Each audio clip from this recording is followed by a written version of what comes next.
Hello everyone, আজকের একটি নতুন ব্লগে তোমাদেরকে অনেক অনেক স্বাগত জানাই। আজকের ভিডিওতে তোমাদের সাথে আমি একটা বিয়েবাড়ি সংক্রান্ত ভিডিও শেয়ার করছি। তো ভিডিওতে তোমরা সবটাই দেখতে পারবে আমি কিভাবে বিয়েবাড়িটা এনজয় করলাম। তাই ভিডিওটা কিন্তু স্কিপ না করে প্রথম থেকে শেষ অবধি পুরোপুরি দেখবে। আর আমার চ্যানেলটা যেহেতু নতুন, তাই চ্যানেলটাকে কিন্তু সাবস্ক্রাইব করতে একদম ভুলবে না। আর ভিডিওটা ভালো লাগলে একটা লাইক বা কমেন্ট করে দিও, ঠিক আছে? তো সকাল সকাল উঠেই আমি মোটামুটি ঘরের সমস্ত কাজকর্ম সেরে রেডি হয়ে উদ্দেশ্য নিলাম যাত্রার জন্য। যেহেতু আমরা যে বিয়েবাড়িটা যাচ্ছিলাম, বিয়েবাড়িটা আমাদের লোকালিটির থেকে অনেকটাই দূরে, বেশ ঘন্টাখানেকের জার্নি ছিল, মোটামুটি 2 থেকে 3 ঘন্টা লাগতো। তার উপর তো ট্রাফিক জ্যাম, তোমরা বুঝতেই পারছো কলকাতায় কতটা ট্রাফিক থাকে, স্পেশালি অফিস আওয়ার্সে, 9:30 থেকে 10টার মধ্যে কতটা ভিড় থাকতে পারে। তো আমরা সপরিবারে জায়গাটায় যাওয়ার জন্য বা বিয়েবাড়িতে যাওয়ার জন্য রওনা দিয়েছি।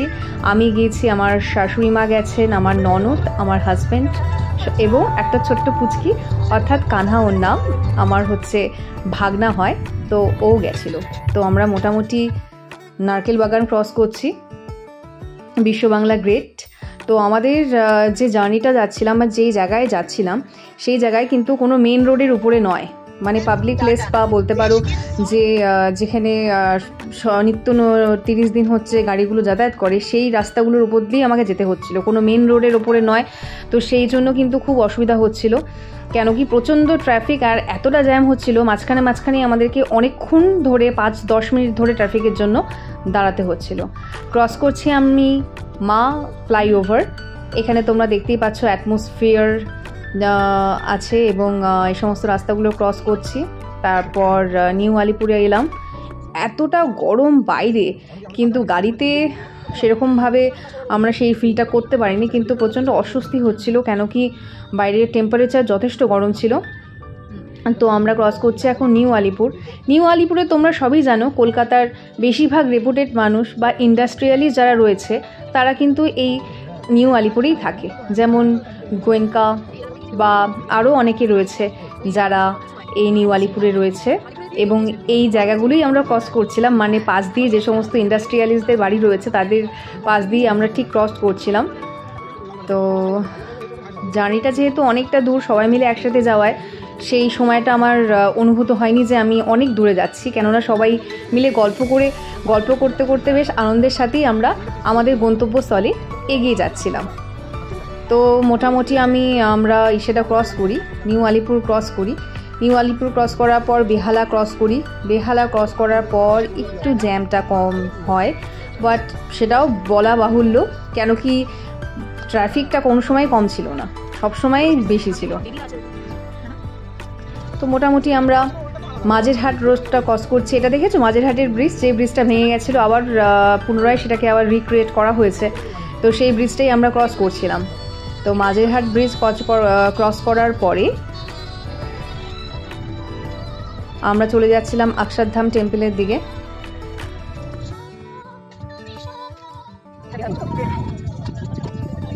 এই যে সেই অক্ষরধাম টেম্পল, যে টেম্পলটা আমরা ক্রস করছি। বাইরে কি চড়া গরম, তোমরা বুঝতেই পারছো ভিডিওতে, জানি না ভিডিওতে কতটা বুঝতে পারছো, বাট কলকাতার টেম্পারেচার এখন যথেষ্ট হাই। তো মোটামুটি আমরা গন্তব্যস্থলের দিকেই, এখন রেড জোনটা ক্রস করে আমরা গ্রিন জোনের দিকে, ট্রাফিকটা অনেকটাই কম।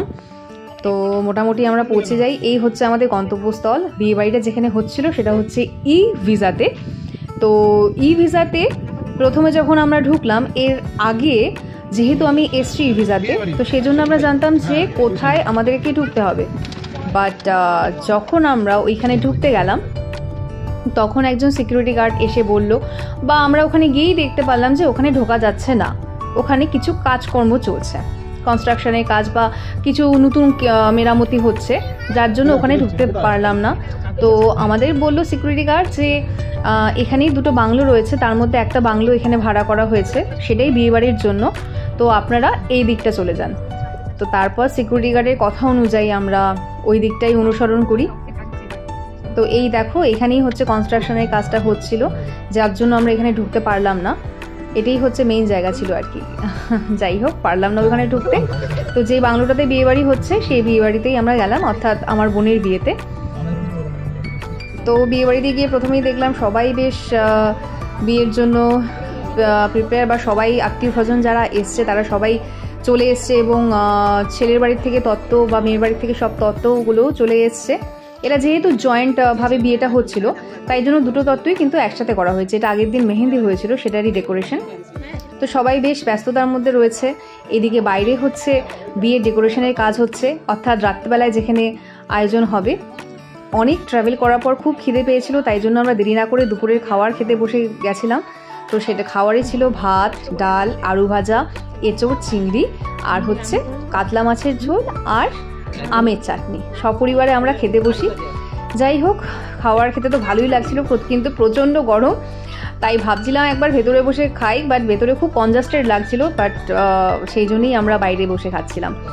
তো যাই হোক, খাওয়া দাওয়া সেরে আমরা বাংলোর ওপরে চলে যাই, যেখানে হচ্ছে সবাই মিলে আড্ডা হচ্ছে। এটা গ্রুম অ্যান্ড এটা হচ্ছে ব্রাইড, যারা হচ্ছে সবাই মিলে আমরা আড্ডা দিচ্ছিলাম। দধিমঙ্গলা তখন হয়েছে।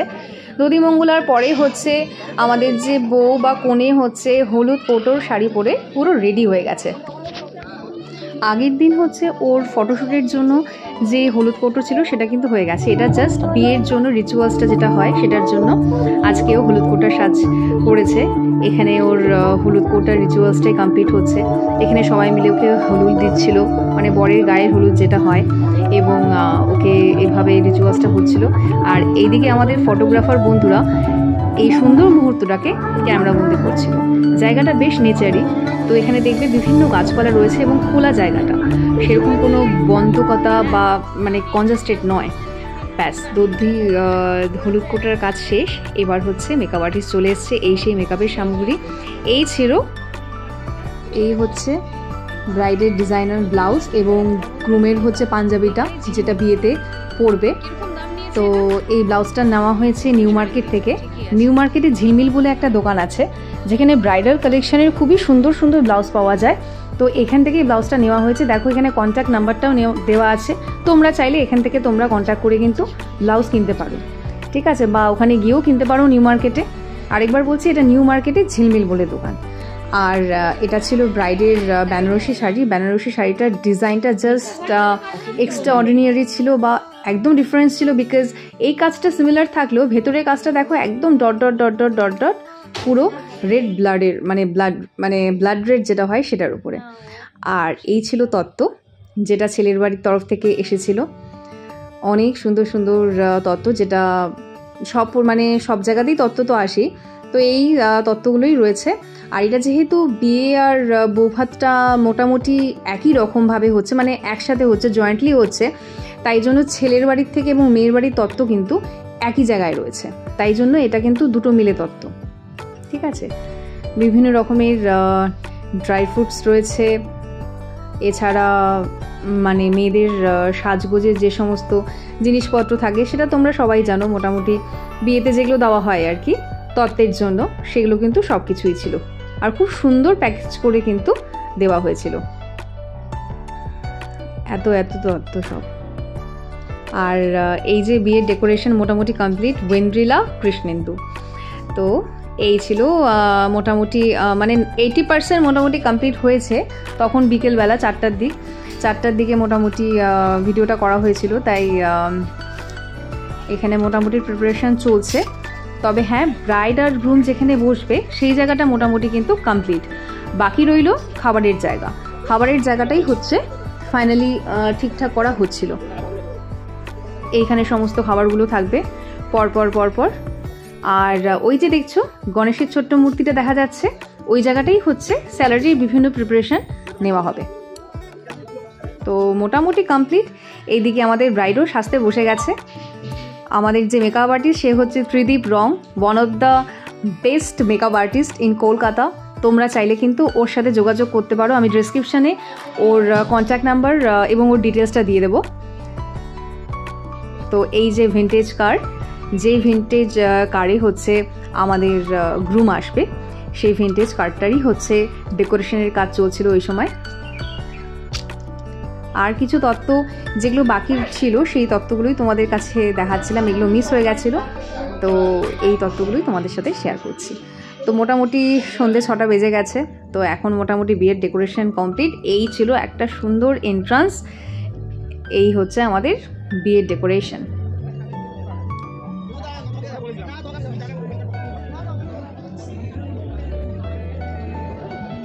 সবাই সব রকম ইউনিফর্ম পরেছিল, যারা হচ্ছে খাবার সার্ভ করছিল তারাও ইউনিফর্ম পরা, এছাড়া ছেলের বাড়ির থেকে ছেলেকে যখন আনতে যাবে সেটারও একটা সুন্দর ড্রেস করছিল। আর এই যে দেখো বসার জায়গাটা কি সুন্দর লাগছে, তখনও আমাদের ব্রাইড হচ্ছে সেজে গুজে উঠতে পারিনি, তাই জন্য সবাই বসে ফটো তোলার কাজটা সেরে ফেলছিল। আর এই জায়গাটা ছিল হচ্ছে মকটেলের জায়গা, যেখানে সবাইকে ককটেল বা মকটেল দেওয়া হচ্ছিল। এই যে মোটামুটি বিয়ের জায়গা, যেখানে হচ্ছে বিয়ের জায়গা না, মানে এখানে হচ্ছে খাওয়ার দাওয়ার জায়গা, এবং বউ হচ্ছে এখানে বসবে, আর ওপরে ছাদনাতলা যেটা বানানো হয়েছে ওইখানে হচ্ছে বসবে। তো আমি একে একে খাবারগুলো দেখিয়ে দিচ্ছি কী কী থাকবে। এখানে বাসন্তী পোলাও রয়েছে, কোপ্তা রয়েছে, পনির বাটার মশলা রয়েছে, বেবি কর্ন রয়েছে, প্রন পকোড়া রয়েছে, এছাড়াও রয়েছে কাবাব, তাছাড়া রয়েছে কফি, আর মাটন ছিল, পনির পসিন্দা ছিল। তো সব কিছুই বেশ ভালোই ছিল, আর খাবারগুলো টেস্টিও ছিল। তো আমার বর প্রথমেই প্রন পকোড়া ট্রাই করছিল। চিংড়ি পকোড়া টেস্ট ভালো, ঠিক আছে আমিও টেস্ট করে দেখি কিরকম খেতে লাগে। তো আমরা প্রথমে বসে স্টার্টার্সের এনজয়টাই করছিলাম সবাই মিলে বসে। তো এই ছিল আমার লুকস। আমি সেদিন কোনো শাড়ি পরিনি, একটা ওয়েস্টার্ন আউটফিটই পরতে চেয়েছি, কারণ একই বেশ গরম, আর যেহেতু অনেকটা দূর যাব তাই জন্যই ভাবলাম শাড়ি পরবো না, একটু ওয়েস্টার্ন আউটফিটেই নিজেকে সাজানোর চেষ্টা করি। তো আমি একটা জাভেরি জুয়েলার্সের সেট পরেছিলাম, আর রেড কালারের একটা গাউন পরেছিলাম, আর সিম্পল গ্লসি একটা মেকআপ নিয়েছিলাম। এই মকটেলই আমি একটু নিচ্ছিলাম, তো সেটাই তোমাদের চট করে দেখিয়ে নিচ্ছি। আর এই ছিল আমার প্রপার আউটলুকস। এই গাউনটা তোমরা দেখতে পাচ্ছ, খুবই হালকা, কোনোরকমভাবে ভারী বা কোনোরকম হেভি ফিল হচ্ছিল না আমার। সো এটার সাথে আমি একটা হিল পরেছিলাম, একটা ক্লাচ নিয়েছিলাম, হাতে একটা ব্রেসলেট ছিল, অ্যান্ড একটা ওয়াচ ছিল, দ্যাটস ইট। চুলটা খোলা রেখেছিলাম, আর একটু হালকার মধ্যে মেকআপ করে নিয়েছিলাম। আর জাভেরি জুয়েলারি যেটা আমি পরেছিলাম আর কি, সেটাই।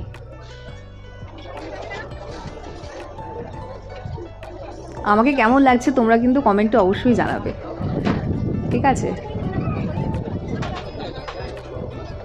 সবাই ফটো তুলতে ব্যস্ত, তার মাঝখানে আমিও একটু ভিডিওটা করে নিচ্ছিলাম। যাই হোক, এবারে বর আসার পালা, তাই সমস্ত আত্মীয় স্বজনরা, মানে কাকিমণি, জেঠিমণি, মাসিমণি এবং মেয়ের মা সবাই রেডি হয়ে গেছে বরকে রিসিভ করার জন্য, আর ক্যামেরাম্যানরাও এদিকে রেডি এই সুন্দর মুহূর্তটাকে ক্যাপচার করার জন্য।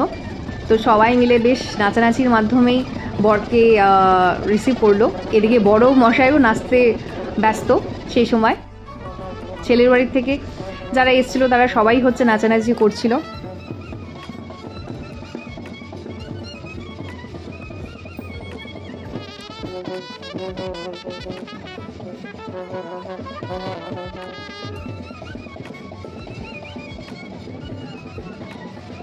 এই দেখো বরমশাই কি সুন্দর নাচছে। আর এই সেই ডেজার্ট আইটেম যেটা তোমাদের দেখাতে ভুলে গেছিলাম, এই আইসক্রিমটা ছিল। যাই হোক, দেখো কি সুন্দর ভিন্টেজ কার্ডটাকে সুন্দর করে সাজানো হয়েছে। এবার হচ্ছে মেয়ের মা ছেলেকে অর্থাৎ গ্রুমকে হচ্ছে মিষ্টি খাওয়াচ্ছে, অর্থাৎ বর আসার পর যে রিচুয়ালসটা বাঙালি নিয়মে করা হয় সেটাই করা হচ্ছে। ব্যাস, মিষ্টি ফিষ্টি খাওয়ানো শেষ, এবার বর আসছে। তো এন্ট্রান্স গেটে কিছু তুবড়ির ব্যবস্থা করা হয়েছিল, যখন বর ঢুকবে আর কি, দুপাশ থেকে হচ্ছে তুবড়ি এভাবে বেজে উঠবে বা ফেটে উঠবে। তো যাই হোক, এইভাবে বরের এন্ট্রিটা হয়েছে। বর এন্ট্রি করার পরে বরমশাই বেশ ভালোভাবে নাচতে শুরু করে দিয়েছে। আর ওদের না লাভ ম্যারেজ হয়েছে, তো অনেক দিনের প্রেম, এত বছরের প্রেম ওদের, মোটামুটি 10 থেকে 12 বছরের প্রেম, 10-12 বছরের প্রেম আজকে পূর্ণতা পেয়েছে। তো বুঝতেই পারছো কতটা আনন্দের বিষয়। আর এই হচ্ছে আমাদের সুন্দরী বউ, আমার ছোট্ট বোন, কি সুন্দর সেজেছে দেখো, এবং কি সুন্দর লাগছে ওকে।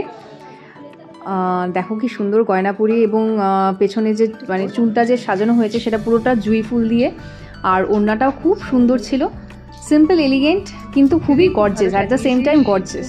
তো আমাদের এত সুন্দর সাজিয়েছে ত্রিদীপ, তো তোমরা কিন্তু দিদিবের সাথে অবশ্যই যোগাযোগ করো যদি তোমাদের ভালো লাগে সাজটা। আর এই হচ্ছে ছাদনাতলায়, যে ছাদনাতলায় হচ্ছে বিয়েটা হবে।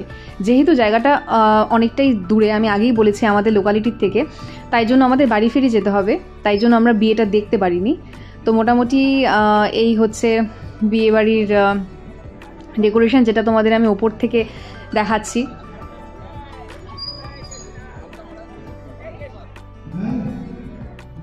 কিছুটা গানের আয়োজনও করা হয়েছিল, কেন কি আমাদের যে গ্রুম তিনি হচ্ছে প্রফেশনালি একজন singer, at the same time কম্পোজারও, অর্থাৎ বাংলা গানের সুরকারও, এবং সে নিজেও গান গায়। তাই জন্য গানের অনুষ্ঠান হবে না, এটা তো হতেই পারে না।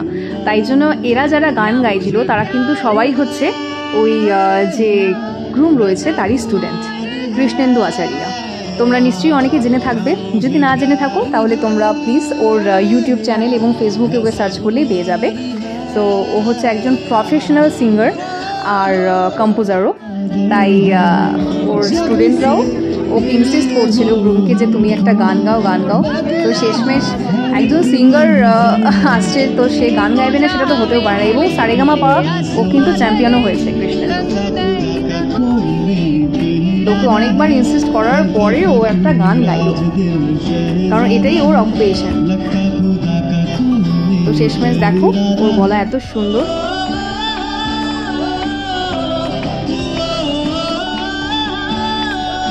আমিও খুব এনজয় করছিলাম, তাই মাঝে মাঝে নিজেও গান গাইছিলাম, যেহেতু আমারও গানের একটা অভ্যেস আছে, বা আমি গান শিখেছি, গানটা আমার হবি। তাই যাই হোক, গান টানের শেষে, গান বাজনার শেষ, এবার হচ্ছে বরকে হচ্ছে আশীর্বাদ করে নিচ্ছিল, কেন কি আশীর্বাদের পরই হচ্ছে ওরা বিয়েতে বসবে। তো সেই জন্য আশীর্বাদটা সেরে নিচ্ছিল। এটা হচ্ছে আমাদের ব্রাইডের মা, যিনি প্রথমে আশীর্বাদ করবে, তারপর একে একে যারা রিলেটিভস আছে আর কি, কাকিমণি, জেঠিমণি বা পিসিমণি, সবাই মিলে ছেলেকে আশীর্বাদ করবে। এটা হচ্ছে বরের পিসিমণি। বরের পিসিমণি ইন দ্য সেন্স হচ্ছে মেয়ের পিসিমণি, তো বরেরও পিসিমণি হচ্ছে। তো সবাই মিলে আশীর্বাদটা করে নিচ্ছিল। আশীর্বাদটা ওর আগে থেকে হয়নি, তাই বিয়ের দিনই আগে মানে আশীর্বাদটা সেরে নেওয়া হয়েছে। এটা হচ্ছে ফায়ার গেম, কিছু ফায়ার গেমেরও ব্যবস্থা করা হয়েছিল, তো সেটাই হচ্ছে। এটা মোটামুটি 9টা থেকে 9:30টার মধ্যে হয়েছিল। তো শেষমেশ আমরা ডিনার ফিনার সেট মানে খেয়ে নিই, এবং এই হচ্ছে মানে এবার হচ্ছে ব্রাইড যাবে বিয়েতে। তো নন বেঙ্গলিভাবে এই জিনিসটা করা হয়েছিল। তো কিছুটা যাবে, তারপর আবার ওকে পিড়ি দিয়ে ভেতরে নেওয়া হবে। এটা হচ্ছে পান মশলা, যেটা লাস্ট ছিল। আর এবার আমাদের বাড়ি ফিরে যাওয়ার পালা, কেন কি অনেকটা দূর। বিয়েটা আমরা দেখতে পারলাম না ঠিকই, তার জন্য একটা আফসোস রয়ে গেল ঠিকই, কিন্তু সারাদিন এতটা আনন্দ করেছি তাই সেই দুঃখটা রইল না।